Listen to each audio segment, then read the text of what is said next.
Hello everyone, कैसे हैं आप सभी। आप लोगों के लिए एक बेहतरीन वीडियो बनाया है मैंने, और इस पर्टिकुलर वीडियो में मैंने कवर किया है मेरा एक्सपीरियंस एमपीपीएससी का। कैसा रहा, किस तरह का वो सवाल जवाब वहाँ पे किया जाता है, आयोग आपसे क्या एक्सपेक्टेशंस करता है, साथ ही साथ उस दिन जिस दिन आपका इंटरव्यू होता है तो आखिर आपके साथ क्या होता है, क्या उतार चढ़ाव आते हैं, वो सारी चीज़ों को मैंने डिस्कस किया है। आई होप आपको ये वीडियो बहुत अच्छा लगेगा, साथ ही साथ आपको एक इंसाइट मिलेगा कि एक्चुअली इंटरव्यू के दिन क्या होता है। गेट के अंदर जब आप एंटर करते हैं तो उसके बाद से लेकर जब गेट के बाहर आते हैं तो एक जर्नी होती है जो आपकी पूरी ज़िंदगी की दिशा बदल देता है। यहाँ पे आपको एज़ ए पॉलिसी मेकर की भूमिका निभानी होती है, वहाँ पे आपको पॉलिसी मेकर की ज़िम्मेदारी दी जाती है। क्योंकि यहीं से जो व्यक्ति जाता है तो वो टॉप नॉच पोज़ीशंस पे जाता है, और आगे चल के वे नीतियाँ बनाते हैं जो जिसका अनुसरण पूरा एक व्यवस्था करती है। तो चलिए मैं आपको बताता हूँ। मेरा नाम विशाल पाटिल है, मेरा प्रिंसिपल क्लास 2 में चयन हुआ है। मैंने पूरे स्टेट में मध्य प्रदेश में 19th रैंक हासिल की, और इस परीक्षा का नाम था प्रिंसिपल क्लास 1 क्लास 2। 2023 का एडवर्टाइजमेंट था, तो मैंने एग्ज़ाम दी। उसके बाद रिटन एग्ज़ाम का रिज़ल्ट आया और फिर फाइनली मैं इंटरव्यू के लिए एंटर किया। तो चलिए शुरू करते हैं। So be the change you want to see in the world.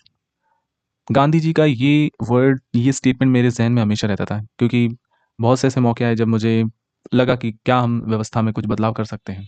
तो आपको यदि कुछ करना है तो आपको वहाँ तक पहुँचना होगा जहाँ पे आप चेंज के एक निशानदेह बन जाते हैं। तो इसी स्टेटमेंट को मैंने हमेशा ज़हन में रखा, और ये मेरे लिए फ्रूटफुल भी रहा। डॉक्टर मनमोहन सिंह का एक बहुत ही बढ़िया एक स्टेटमेंट जो उन्होंने 1991 में जब अपनी बजट स्पीच दे रहे थे वो, तो उन्होंने ये कहा था कि no power on earth can stop an idea whose time has come. तो यहाँ पे मैं एक चीज़ को बोलूँगा कि यहाँ पे अगर आइडिया की जगह अगर हम अचीवर की बात की जाए, कि जब आपका टाइम आ जाता है अचीवर का, तो कोई भी समय आपको कोई भी चीज़ नहीं रोक सकती। फिर दूसरा जो मैं कोट करना चाहूँगा वो है एक किताब जो मैंने पढ़ी है अरिंदम चौधरी जी की, count your chickens before that. This is my first book when I was in 9th standard. तो इसमें एक बहुत ही अच्छी लाइन बोली थी कि if you think you can, you are right, just be passionate about it. जो भी कुछ आप करना चाहते हो आप सही सोच रहे हो, क्योंकि आप जो कर सकते हैं वही आपके ज़हन में बार-बार आपके आता है और आपको सोने नहीं देता। तो ये बस आपको पैशनेट होने की ज़रूरत है। Then this movie changed me a lot because ये मूवी इतनी मार्मिक है कि इसमें हमको बताया है कि हम कैसे अपने जो सपने अगर हमने देखा है तो हमें अपने सपनों को अचीव करना है, चाहे कोई भी अप्स एंड डाउन्स आएँ, हमें कुछ भी डिफ़िकल्टी आए उसको ओवरकम करना है। तो don't let ever somebody to tell you that you can't do something. Not even me. You got a dream, you got to protect it. Simply, people can't do something themselves. They just want to tell you that you can do it. If you want something, go get it, period. बस समय लगेगा लेकिन आपको आपकी मंजिल ज़रूर मिलेगी। ये जो लाइन है ना यार, ये बिल्कुल दिल छू गई मेरी। और this is the most finest movie I ever watch, और मैंने न जाने कितनी बारी मूवी देखी होगी। सो ये जो स्टेटमेंट है, ये जो फ़ोटो है, this photo predicts a lot, क्योंकि वो कहते हैं, एक कहावत है कि जो आपके मन का हुआ तो अच्छा, ना हुआ तो और भी अच्छा, क्योंकि उस समय भगवान की कृपा होती है। तो क्या पता आपके लिए भगवान ने बहुत ही बड़ा गिफ्ट रेडी रखा हो, और हम जो भी वर्तमान में हमारे पास चीज़ है, जो अपॉर्च्युनिटी है, हमको लगता है कि वो ही बेस्ट है, पर ऐसा नहीं है। भगवान ने हमारे लिए कुछ बेहतरीन सा सोच के रखा हुआ है। तो कभी-कभी कुछ हमारे कहे मुताबिक नहीं होता, तो हमें बस भगवान पे भरोसा रखना है। आपके लिए बहुत ही अच्छा एक उपहार है जो उन्होंने रखा है। जस्ट ईश्वर पे विश्वास रखें। What has is way better and bigger. तो ये मैं कहूँगा, ये मेरा अनुभव है, उसका निचोड़ है ये कि सालों की जो हम मेहनत करते हैं, उसके बाद भी हम असफल हो जाते हैं। लेकिन हमें हार नहीं माननी है, ठीक है? ज़िद्दी होना है, रणभूमि को हमें छोड़ना नहीं है। ईश्वर आपके समक्ष एक ऐसा अप्रत्याशित अवसर लाएगा, जो सिर्फ़ आपके लिए होगा। सालों मेहनत करते हैं, फेलियर्स आते हैं, कई लोग आपको नाम रख देते हैं, कई आपके ऊपर प्रश्न चिन्ह लगा देते हैं कि यार तू कुछ नहीं कर पाएगा। लेकिन मैं सच बताऊँ कि कुछ एक अपॉर्च्युनिटीज़ ईश्वर हमको ऐसा देता है, जो सिर्फ़ हमारे लिए होता है। लिटरली मैं बोल रहा हूँ, आप तैयारी कर रहे हैं, मे बी शायद यूपीएससी, और मे बी शायद गेट और एनी एग्जामिनेशन, नेट, यूजीसी, कोई भी आप तैयारी कर रहे हो। लेकिन हो सकता है कि आप उस परीक्षाओं के से बढ़ के कोई दूसरी परीक्षा में आप बहुत ही अच्छा एक्सेल कर सकते हैं। डेफ़िनिटली आप कुछ अच्छा बन सकते हैं, तो बस आपको लगे रहना है। कुछ एक आध ऐसा अपॉर्च्युनिटी आएगा जो सिर्फ़ आपके लिए होगा। तो एक शॉर्ट इंट्रोडक्शन मैं दूँगा अपने बारे में। दिस इज़ मी विशाल पाटिल। मैंने अपना ग्रेजुएशन इंडस्ट्रियल प्रोडक्शन में किया 14 में। गेट एग्ज़ाम में मेरा ऑल इंडिया रैंक 42 था।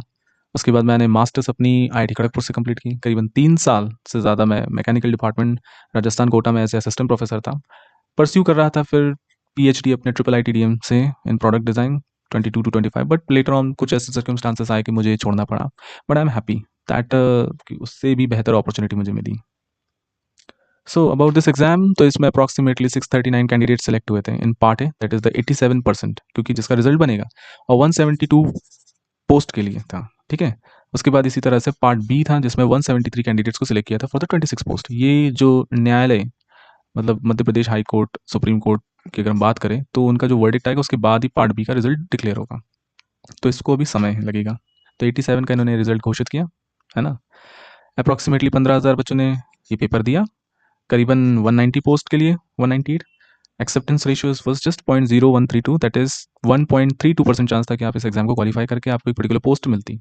आप समझ रहे हैं कि कंपटीशन कितना टफ है कि नहीं। तो जिस दिन आपका इंटरव्यू होता है ना, उस दिन बहुत सारी चीज़ें अप्स एंड डाउन्स आते हैं। आपको लगेगा कि यार साला ये जो दिन है ये कितना कठिन है, समय नहीं गुजरता। एक एक सेकंड, मतलब एक एक सेकंड आपका बराबर हो जाता है एक एक घंटे के बराबर। आपको हर क्षण पूरी ज़िंदगी का निचोड़ आपका सामने आ जाएगा।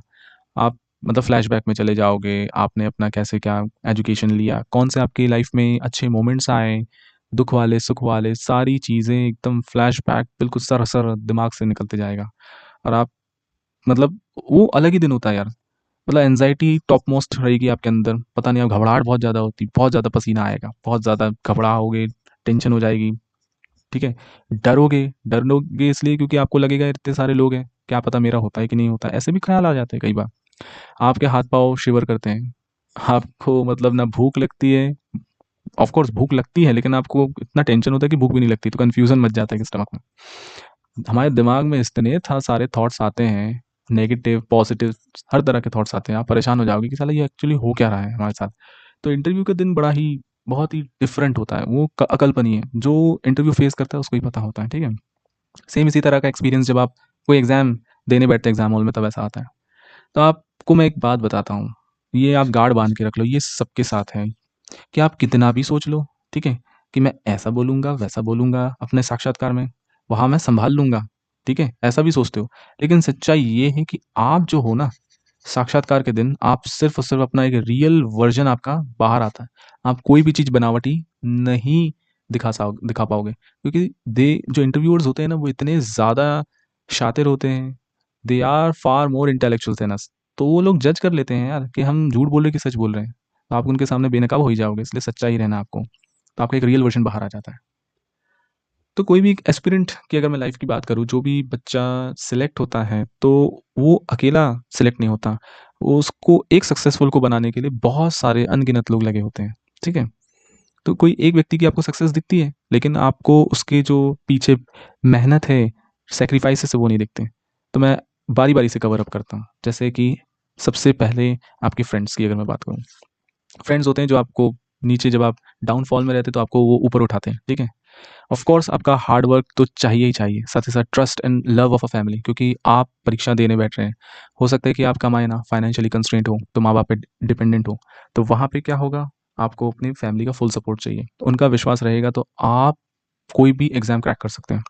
Then teachers are the most important, क्योंकि वो आपको सही और गलत में निर्णय करने के लिए सक्षमता दिलाते हैं। वो आपको बताते हैं कैसे पढ़ना है। कई बार हमें डिफ़िकल्टीज़ होती है, परेशान हो जाते हैं, पर समझ में नहीं आती, तो टीचर्स हमको बताते हैं। जब आप एक अच्छे पाथ के लिए आगे बढ़ते हैं ना, तो ईश्वर आपके सामने आपके शुभचिंतक ऐसे भेज देते हैं, जो फरिश्ते का काम करते हैं। आपकी जो जर्नी होती है ना, ये जो सफ़र है एग्ज़ाम का, उसको वो मधुरम बना देते हैं। आपको मतलब लगेगा कि यार ये व्यक्ति थे, इन्होंने मेरा को इतनी सहायता करी, कैसे हुआ? तो क्योंकि भगवान ने वो भेजा उनको। क्योंकि आप एक की सक्सेस, आप अचीवर बनने जा रहे हो, तो भगवान आपका साथ देगा ही देगा। सैक्रिफाइस ऑफ कोर्स आपको त्याग करने पड़ते हैं बहुत सारे, तब जाके आप जो सही चीज़ है, जो आपके लिए ज़रूरी है, उसको आप समय दे पाते हैं। सालों की तपस्या होती है, एक दिन का नहीं है यार।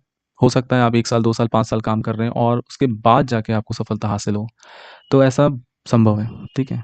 सालों की तपस्या लगती है। फिर प्रैक्टिस आपको बहुत सारी करनी पड़ती है, उसका कोई तोड़ नहीं है। बिना प्रैक्टिस के आप कोई भी चीज़ अपनी मेंटल प्रिपरेशन नहीं कर पाएँगे, ठीक है? कैलकुलेटेड रिस्क टेकिंग, क्योंकि जब आप कोई एक तरह का एक बैटल है ना, आपको यहाँ पे बहुत सारे लोगों को हरा के आगे आना है।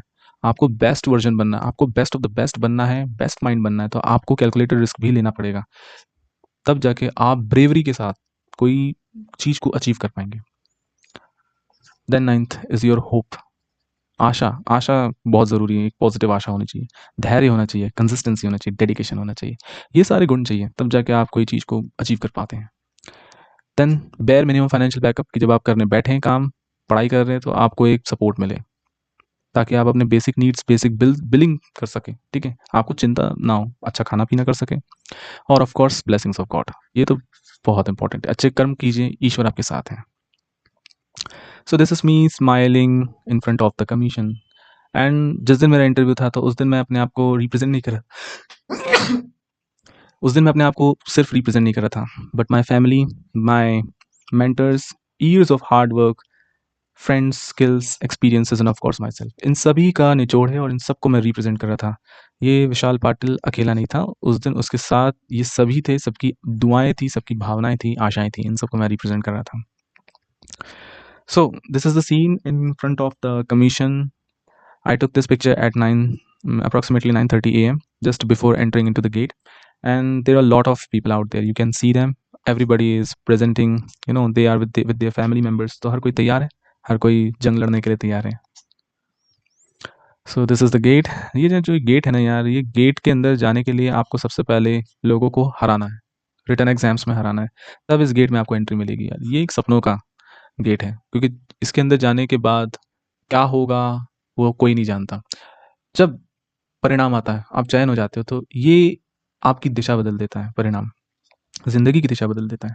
तो मुझे याद है कि जब मेरा इंटरव्यू था, तो मैं इस गेट के अंदर जब गया था, यहाँ बाहर एक लेडी थी, वो चेक कर रही थी सबके इंटरव्यू कॉल लेटर्स, और जब मैं गया उसके अंदर, तो मतलब एक बता रहा हूँ, एक भावनात्मक तौर से मेरे अंदर मतलब एक सुनामी आ गई थी. काफ़ी ज़्यादा मेरे को रोना आया, ठीक है? खुशी के आँसू थे कि काफ़ी समय बाद इतना टाइम हुआ और इसके बाद ये मुझे अवसर मिला है इस गेट के अंदर जाने का.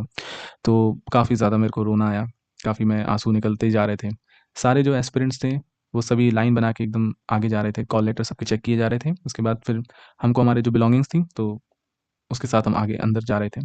पेरेंट्स को हमने सी ऑफ किया और वहाँ पे सभी के पेरेंट्स आए हुए थे.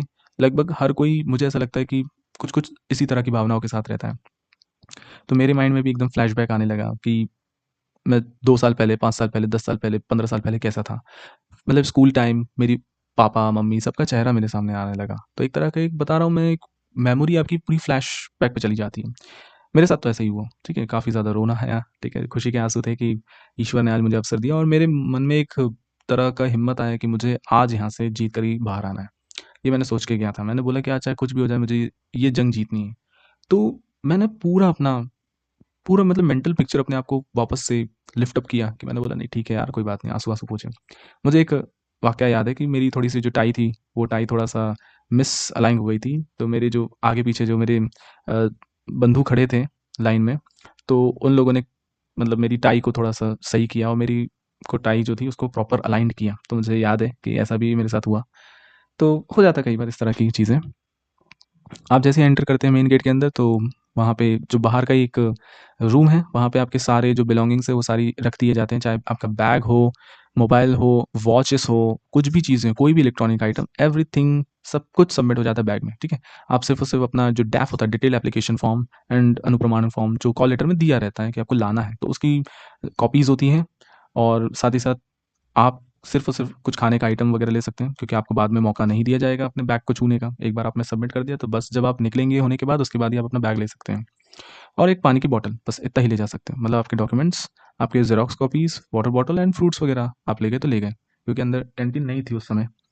उसके बाद फिर आप जब वेन्यू आपका जब ओवर हो जाएगा, तभी आप वेन्यू से बाहर आ सकते हैं, अदरवाइज़ नहीं.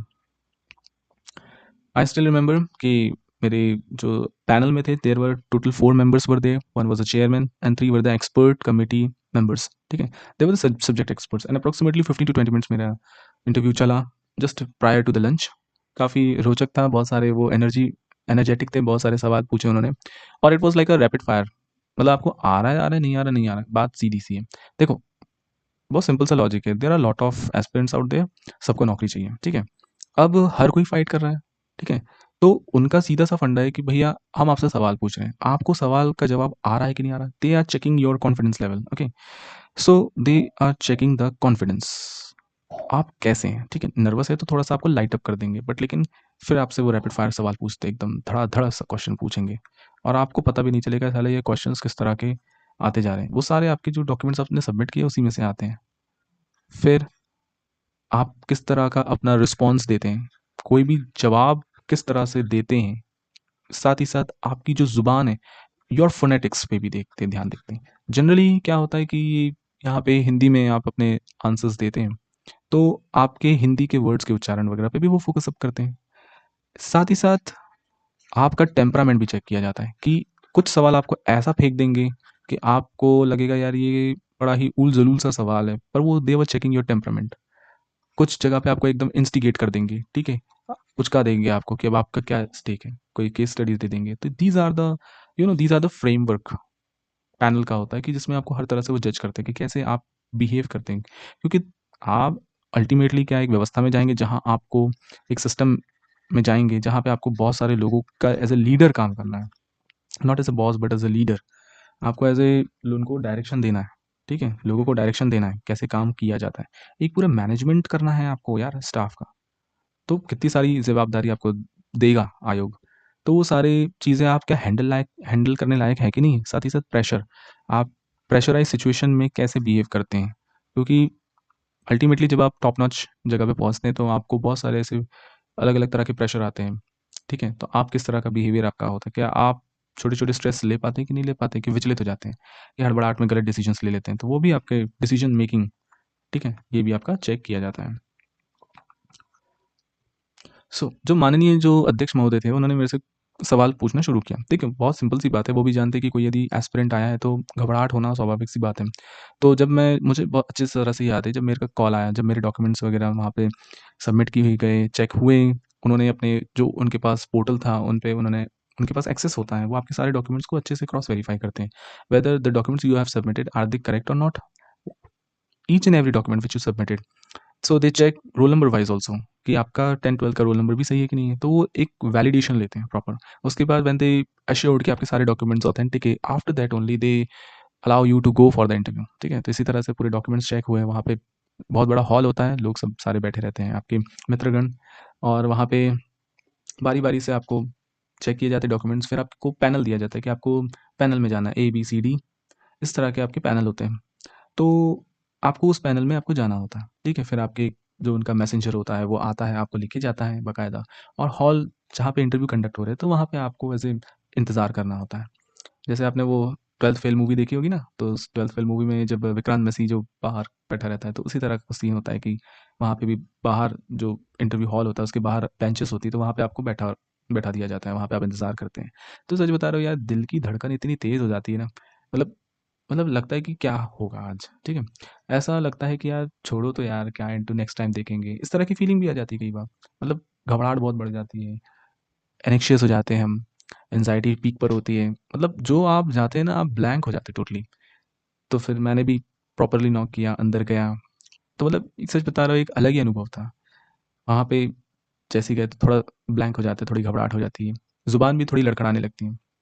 पानी-वानी मेरे को पूछा गया तो मैंने पानी-वानी पिया, और फिर जब थोड़ा-सा उन्होंने कॉन्सूल किया तो उन्होंने फिर अपना सवाल पूछना शुरू किया। जनरली इंटरव्यूअर्स क्या होते हैं कि शुरुआत में आपसे थोड़े से कुछ ईज़ी क्वेश्चन पूछते हैं। 2-3-4 ईज़ी ऐसे पूछते हैं कि आप, ताकि थोड़ा लाइट अप हो जाओ, ताकि थोड़ा कॉन्फिडेंस, एक फ्लो बने, ठीक है?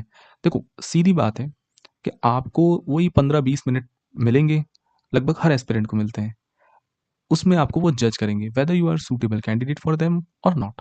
आपको वो जज कर लेंगे, ठीक है? आपने क्या किया है, आप कौन हो, उनको कोई मतलब नहीं है। उनको सीधा मतलब ये है कि आप आए हैं, तो सभी एस्पिरेंट उनके लिए एक स्तर पे, एक प्लेटफ़ॉर्म पे। अब आपका प्रदर्शन क्या होता है, उस प्रदर्शन के आधार पर उनकी एक डिसीज़न बनता है कि आपको लेना चाहिए कि नहीं लेना चाहिए। उस हिसाब से उनके डिफरेंट एस्पेक्ट्स होते हैं, जिस पे वो आपको मार्क्स देते हैं, ठीक है? बहुत सीधा-सा फंडा है। वो आपको लेंगे या तो नहीं लेंगे, और उनका वो ही आपको उसी 15 से 20 मिनट में कमाल करना है। आप भले ही कोई भी रहे हो, आप चाहे आईआईटीयन रहे हो, चाहे आईआईएम से पास हुए हो, चाहे आप कहीं कोई जगह आपने होल्ड की हो, कुछ भी किया हो, उनको कोई मतलब नहीं है। उन्होंने सवाल पूछा है, आपको बाकायदा उसको जवाब देना है अच्छा-सा, उनको कन्विंस करना है। उनको यदि आपने कन्विंस किया अपने आंसर से, तो वो आपको डेफ़िनेटली बहुत ही अच्छा फल देंगे। तो इंटरव्यूज़ जस्ट एक मैं बात बोलूँगा, इंटरव्यूज़ इज़ स्किल, आपको ये आर्ट है, इसको सीखना पड़ेगा। तो मेरे से भी इसी तरह से कि भई आपका नाम क्या है? पहला क्वेश्चन तो यही होता है। फिर उसके बाद फिर आपका रोल नंबर बताइए, एप्लीकेशन नंबर बताइए। एप्लीकेशन नंबर तो काफ़ी बड़ा था, करीबन 12-13 नंबर का था। तो आपसे मतलब मेरे से ऐसा एप्लीकेशन नंबर भी पूछा गया। फिर आपके पापा का निधन कैसे हुआ? क्योंकि देखो याद रखो उनके पास क्या होता है, आपका डैफ होता है, डिटेल्ड एप्लीकेशन फॉर्म, व्यक्तिगत विवरण फॉर्म। तो उनके पास लगभग आपकी सारी जानकारी होती है कि आपकी फैमिली में पापा-मम्मी का नाम, पापा है, नहीं है, क्या है, कैसा क्या है, सारी चीज़ें लगभग उनके पास होती है। तो दे आर जस्ट कैजुअल एक बात करते हैं ताकि आपको कंसोल किया जाए। तो इस तरह के आपसे सवाल पूछे गए मुझसे। फिर मेरे फ़ादर क्या करते थे, चूँकि मेरे फ़ादर का कोरोना में निधन हुआ, तो उन्होंने कोविड-19 के बारे में पूछ लिया, भई बता दो कोविड-19 के बारे में बताओ कि क्यों कहते हैं कोरोना को? उसके बाद आप अभी क्या कर रहे हैं? ठीक है? ये सवाल तो बहुत बेसिक सा सवाल है इस तरह का। पहले क्या जॉब कर रहे थे? क्योंकि earlier I was working as an assistant professor, तो ये भी एक मुझसे सवाल पूछा। फिर अभी वर्तमान में क्या कर रहा था, मैं पीएचडी कर रहा था, तो मुझसे पूछा, "क्यों कर रहे हो भई? फिर पीएचडी आप जब कर लोगे तो आपको तो अच्छे ऑफ़र मिलेंगे, फिर यहाँ क्यों आना चाह रहे हो?" देखो यहाँ पे उन्होंने मेरे लिए एक असहज वाली स्थिति पैदा कर दी कि भैया बात सही है कि आप जब अगर पीएचडी-वीएचडी कर लोगे तो रिसर्च फ़ील्ड में आप जा सकते हो, एक आर-एन-डी सेक्शन में अच्छी कंपनीज़ में जा सकते हो, आपको फिर यहीं पे क्यों आना है? तो यहाँ पे एक तरह का एक क्या बोल सकते हैं, उन्होंने मेरे को लॉलीपॉप पकड़ाने की कोशिश करी। यहाँ पे मेरा माइंडसेट कैसे होता है? तो इसके लिए भी मैं प्रिपेयर करके गया था, चूँकि I was very well known कि मेरे से सवाल आ सकता है, बिकॉज़ मेरे ऑलरेडी आईआईटी से मेरा पोस्ट ग्रेजुएशन था और अच्छी मतलब मैं अर्लियर भी मैं प्रोफ़ेसरशिप में था, तो स्वाभाविक सी बात है एक सवाल आ सकता है। तो चूँकि आया भी और मैंने उनको कन्विंस भी किया अपने एक आंसर से। फिर अध्यक्ष महोदय ने मेरे से पूछा कि भई वर्तमान में मध्य प्रदेश के गवर्नर कौन हैं? तो मैंने ससम्मान नाम लिया उनका। फिर कहाँ से बिलॉन्ग करते हैं? कौन-सी प्लेस है वो? ये पूछा गया मुझसे। वर्तमान में मध्य प्रदेश में आईटीआई की कितनी ट्रेड संचालित है? तो चूँकि जो वेबसाइट थी, वेबसाइट से मैंने ये सारे करंट अफेयर्स प्रिपेयर कर लिए। इस विभाग के बारे में, about department, how department works, department के कौन-कौन से विंग्स हैं, साथ ही साथ उसमें काम क्या रहेंगे, what will be my work. ये सारी चीज़ों का मैं अच्छे से अध्ययन करके गया था। तो मैंने फिर बताया कि भई मध्य प्रदेश में इतनी संचालित है और इसमें एक ऐड ऑन कर दिया कि इंडिया लेवल पे, नेशनल लेवल पे इतनी संचालित है। तो एक तरह से मेरे पास एक मैंने उनको बताया कि भई मुझे पता है, ठीक है। फिर उन्होंने एक पूछा मुझसे कि भई यदि हम आपको प्राचार्य बनाते तो अब आप कौन-सा ट्रेड लाना चाहेंगी? फिर आप क्या करेंगे प्राचार्य बन के? आपको बना दिया। तो यहाँ पे मुझे केस दिया उन्होंने। तो यहाँ समझ रहे हो आप कि वो मुझे किस तरह से हर लेवल पे, हर पॉइंट पे मुझको वो एसेस कर रहे हैं कि मेरे रिस्पॉन्सेज़ क्या हैं? किस तरह से मैं सवालों को लेता हूँ? कितने नॉलेजेबल और जुडिशियसली मैं आंसर को रियलिटी के साथ, ठीक है, वास्तविकता के साथ जो धरातल पे मैं इम्प्लीमेंट कर सकता हूँ। वो ऐसे आंसर है कि नहीं है कि केवल बस फ़ैसिनेटिंग है कि भई जो मेरे आंसर है वो केवल कागज़ पे अच्छे लगते हैं। लेकिन एक्चुअल प्रैक्टिकली वो पॉसिबल नहीं। तो इस तरह से भी मैं प्रिपेयर अच्छे से करके गया था। बहुत बेहतरीन इसके आंसर्स मैंने बनाए थे। हाँ, ये जो सवाल है, इन सवालों को हम पॉइंट वाइज़ बता सकते हैं कि सर इफ अगर मैं प्राचार्य मुझे बनाया जाता है तो मैं नंबर 1 मैं ये करूँगा, नंबर 2 मैं ये करूँगा, नंबर 3 मैं ये करूँगा, नंबर 4 ये करूँगा। तो एक हमारे पास एक रेडी रिकनर होना चाहिए कि ये सवाल आएगा तो इस तरह से मुझे ये आंसर्स करने हैं, ठीक है? फिर भारत में कौन-सी ऐसी संस्था है, जो युवाओं के कौशल विकास, स्किल डेवलपमेंट के लिए बहुत अच्छा कार्य करे? तो इसके बारे में भी मैंने बहुत अच्छे से स्टडी करके गया था। तो जो DGT directorate of general training है, तो डीजीटी जो कि एमएसडीई वेबसाइट, एमएसडी मिनिस्ट्री का एक विंग है, तो मैंने इसको भी स्टडी करके गया था, तो इसको मैंने बताया। लास्ट में मुझसे यही पूछा, चूँकि मेरा पाटिल सरनेम है, बड़ा ही रोचक सा सरनेम है, तो मुझसे पूछा गया कि भई आपके फ़ेवरेट कोई कोई ऐसा फ़ेमस पर्सनैलिटी बताइए जिनका सरनेम पाटिल है। तो मैंने बताया कि हमारे जो पूर्व में राष्ट्रपति रही हैं, प्रतिभा देवी सिंह पाटिल जी, तो वो एक फ़ेमस पर्सनैलिटी है। तो इस तरह के मैंने कुछ नाम दिए। फिर मुझसे जो पहले सदस्य थे, तो उन्होंने प्रश्न करना शुरू किया। यहाँ पे मुझसे पूछा, भई जब आप आईआईटी खड़गपुर से पढ़े हैं तो आपको तो अच्छी अपॉर्च्युनिटी मिली होगी, तो फिर यहाँ पे क्यों आना चाहते हैं? तो आई वाज़ वेरी वेल कि यार ये सवाल मुझसे डेफ़िनिटली आ सकता है ना? कि कोई व्यक्ति यदि आईआईटी से करता है तो एक जनरल कंसेप्शन है कि वो एक बड़ी एमएनसी में काम कर रहा होगा। लेकिन देखो सबका ऑब्जेक्टिव अलग-अलग होता है। आप एमएनसी में काम कर रहे हो ठीक है, आप अच्छा पैसा कमा रहे हैं, बड़ी मेट्रो सिटी में काम कर रहे हैं, तो लगभग-लगभग आप अपने लिए ही कर पाते हैं, आप दूसरों के लिए कहाँ कर पाते हैं भई? तो इस तरह के कुछ मैंने एक आंसर सच्चे प्रिपेयर किया था कि मेरे को अगर मौका दिया जाता है तो मैं शासकीय सेवक में आके मैं बहुत सारे लोगों के लिए अच्छा कर सकता हूँ, मेरे को अपॉर्च्युनिटीज़ मिलेगी। तो इस तरह के मैंने आंसर्स को अच्छे से प्रिपेयर किया।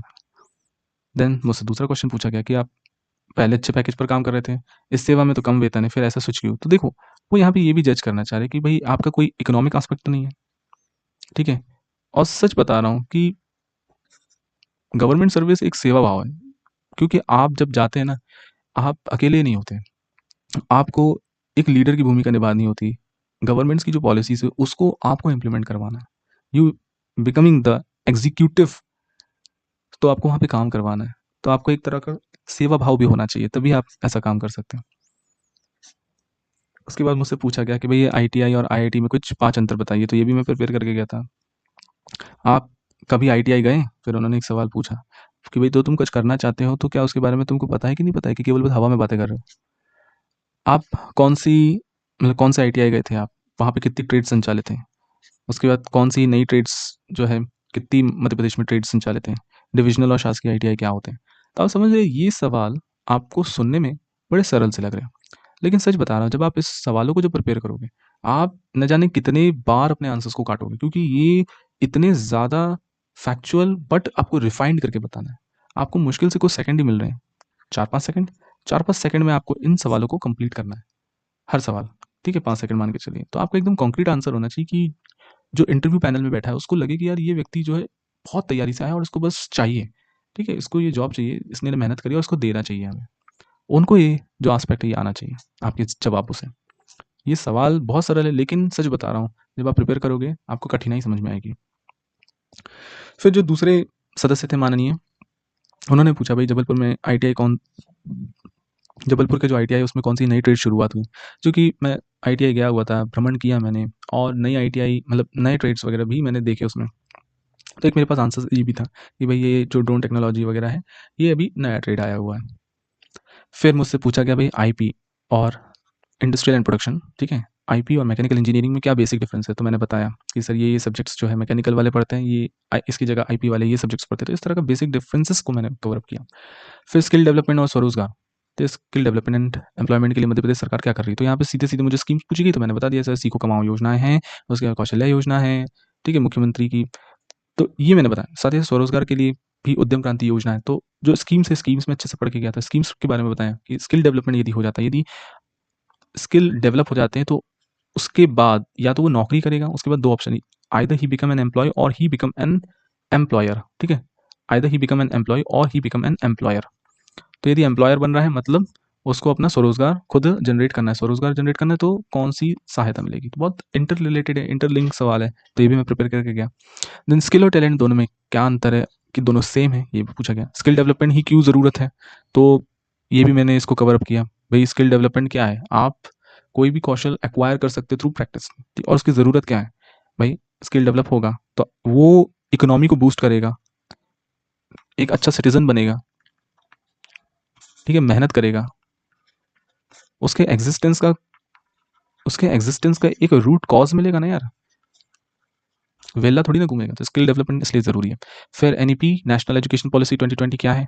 तो ब्रीफ में मैंने उसके 5 पॉइंट्स बताए। तो हाँ, यहाँ पे मुझसे कुकिंग पूछा गया, क्योंकि कुकिंग मेरा एक हॉबी है, खाना बनाना मुझे बहुत पसंद है। तो क्या अनुभव रहा? तो कुकिंग के बारे में पूछा भई। फिर उन्होंने बोला, भई आयरन डेफिशिएंसी को कैसे पूरा कर सकते हो? आप समझ रहे हो? आप मेरी इस हॉबी से उन्होंने सवाल एक और बना दिया। साथ ही साथ एक और मैं बताता हूँ, जैसे-जैसे आप क्वेश्चन्स जो वो पूछ रहे हैं, उसके जब आप आंसर्स करते हैं, तो उन आंसर से भी क्वेश्चन्स बनना शुरू हो जाते हैं। Q1, Q2, Q3 क्वेश्चन्स बनने लगते हैं। फिर उन्होंने पूछा, भई आयरन डेफिशिएंसी कैसे पूरा कर सकते हैं? कौन-कौन से हम सब्जी-भाजी खाएँ या फिर बर्तनों में करें, तो पूछा जाता। फिर मुझे पूछा गया, यदि सब्जी में नमक ज़्यादा गिर जाए, तो आप उसको कैसे संतुलित करेंगे? आप समझ रहे हो? कैसे एकदम प्रैक्टिकल बेस्ड जो जनरली होता है हमारे टेबल पर, खाने के टेबल पर, तो वो सवाल पूछा। फिर माननीय जो थर्ड सदस्य थे, उन्होंने भी मुझसे पूछा कि भैया आपने ओआर पढ़ा है? मैंने बोला, सर यस पढ़ा है। ओआर मतलब ऑपरेशनल रिसर्च, बहुत ही बेहतरीन सब्जेक्ट है। तो इसमें पूछा गया मुझसे कि एलपीपी और नॉन एलपीपी में क्या अंतर है? Linear programming problem, non linear programming problem. ये वो होते हैं जब हमारे पास कंस्ट्रेंट्स होते हैं, रिसोर्सेज़ है, तो हम कैसे बेस्ट और ऑप्टिमाइज़ हमारे रिसोर्सेज़ का कर सकते हैं। तो ये सवाल पूछा गया। फिर कंस्ट्रेंट्स क्या होता है? ऑब्जेक्टिव फंक्शन क्या होता है? इस पूछा गया, पॉइंट्स पूछे गए, तो मैंने इसको पॉइंट वाइज़ आंसर्स किया। फिर मुझसे पूछा गया, what are the different heat treatment processes and its importance.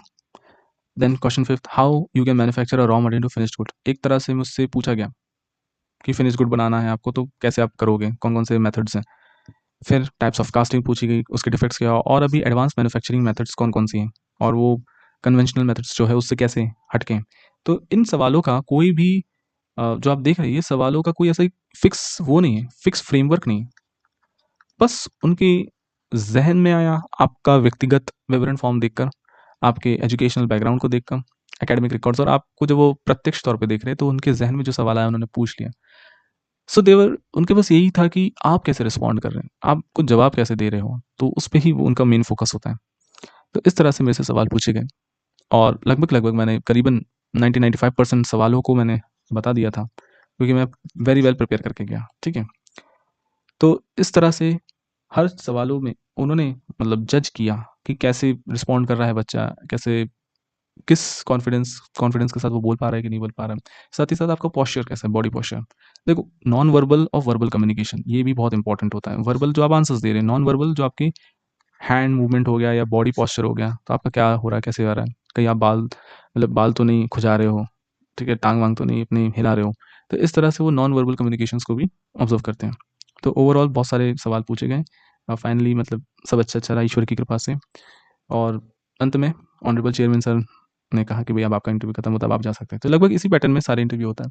तो बस मैं एक बात बोलूँगा कि देखो इंटरव्यू के दिन क्या होगा कोई नहीं जानता। Nobody nose what will happen on the D day but what you can do is you just prepare yourself well because interviewer knows you by the information which you give to him through your def जो आप provide कर रहे हो the documents which you are providing through after scanning those documents they have the perception they have the questions ready for you so लगभग आप interview को अपनी दिशा में ले जा सकते हैं आप क्या इन्फॉर्मेशन दे रहे हैं उसके आधार पर ही सवाल बनते हैं क्योंकि इंटरव्यूअर को पता ही नहीं ना आप हो कौन तो सवाल इसी तरह से कागज़ से पता चलता है और लगभग आपका चेहरा देख के भी कि भई क्या सवाल उनके ज़हन में आ जाए, कोई नहीं जानता। तो ये पूरा जो एक स्किल है, इंटरव्यू आपको जो फेस करना है, written exam is a very different aspect वहाँ पे कोई किसी को नहीं देख रहा, बस आपका नॉलेज चेक हो रहा है, ठीक है? और इंटरव्यू में आपकी पर्सनैलिटी चेक हो रही है कि आप कैसे हो, कैसे बिहेव करते हो इन योर करंट लाइफ़।